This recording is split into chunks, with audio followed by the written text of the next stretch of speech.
This is the answer for homework 7, question 7.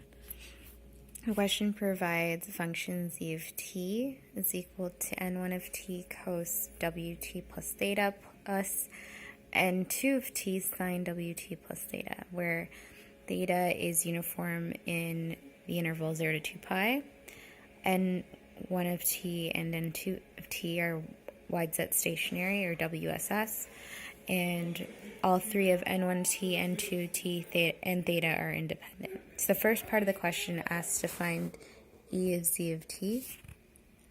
And so since n1 of t and n2 of t are they're wide sense stationary, this means that they are essentially constants. They're not, we write them as functions, but in this special case, they are just numbers, and so we can rewrite the expectation of n1 of t as n1 and the expectation of n2 of t as n2. And then this will come later, but the second part of the question says to look for the autocorrelation, and if something's WSS, the autocorrelation depends only on tau, which is equal to t1 minus t2. And so to calculate the expectation of z of t, we take our function and we basically rewrite it in terms of expectation. So the function's equal to the expectation of n1 of t times the expectation of cos of wt plus theta plus the expectation of n2 of t times the expectation of sine wt plus theta. And like I just said, you rewrite the expectation of n1 of t as a constant and the expectation of n2 of t as a constant.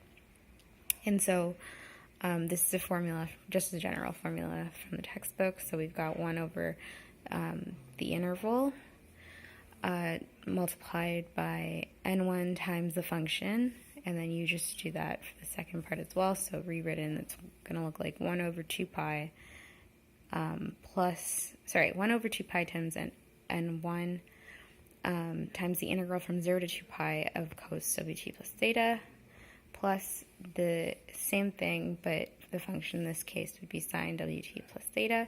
And so for each of those functions, since we're going from 0 to 2 pi, which is a full period, that integral is going to be equal to 0 for both. Because if you were to draw that out and you were to draw the function, it would look like a wave where the portion above the x-axis, symbol of the x-axis, would essentially cancel out. So what you have is something that looks like 1 over 2 pi times n1 times 0 plus 1 over 2 pi times n2 times 0, which is just 0. And so then part B of the question asks us to find the autocorrelation, and then from there determine if z of t is wide sense stationary. So if z of t is wide sense stationary, the expectation of zt squared is going to be equal to r0, and from the lecture slides we know that r of t1 t2 is equal to the expectation of z of t1 times z of t2.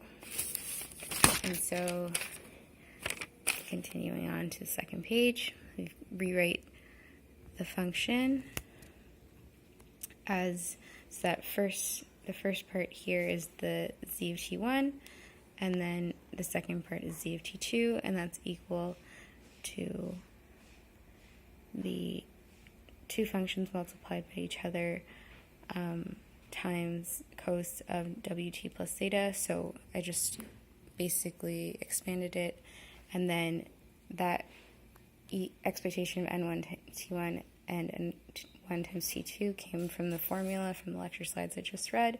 So that gives us the autocorrelation of tau times it's basically just rewrote the second half of that.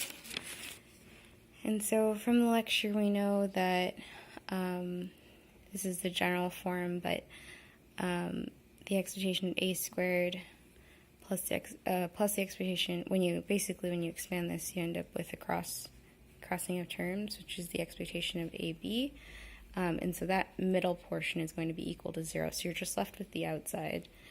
And so we're left with the autocorrelation of n1 tau times expectation of cos sorry, I lost where I was. So you have the autocorrelation of n1 of tau times the expectation of cos wt1 plus theta times cos wt2 plus theta plus the autocorrelation of n2 of tau times the expectation of the sine portion of that. So that's just those outsides of the general function rewritten with the function in the question. And so when you integrate that, you end up with, so this is just all the work that was done, and then you end up with 1/2 of autocorrelation of tau for 2 pi over 2 pi on both sides, and so, and that 1/2, that comes from a trig identity, and so then that looks like the autocorrelation of tau of the expectation, so because this form looks like this form where the autocorrelation of tau is equal to the expectation of x of t plus tau over 2 times x of t minus tau over 2, that's how we determine that z of t is wide sense. It's wide sense stationary, excuse me. And then the last part of the question asked us to find the autocorrelation of 0 for z if z of t is wide sense stationary. And so from the textbook we have this identity, and so essentially you just plug in n1 squared of t and n2 squared of t, and you take an average of that. So you divide it by 2, and that's the answer for part C.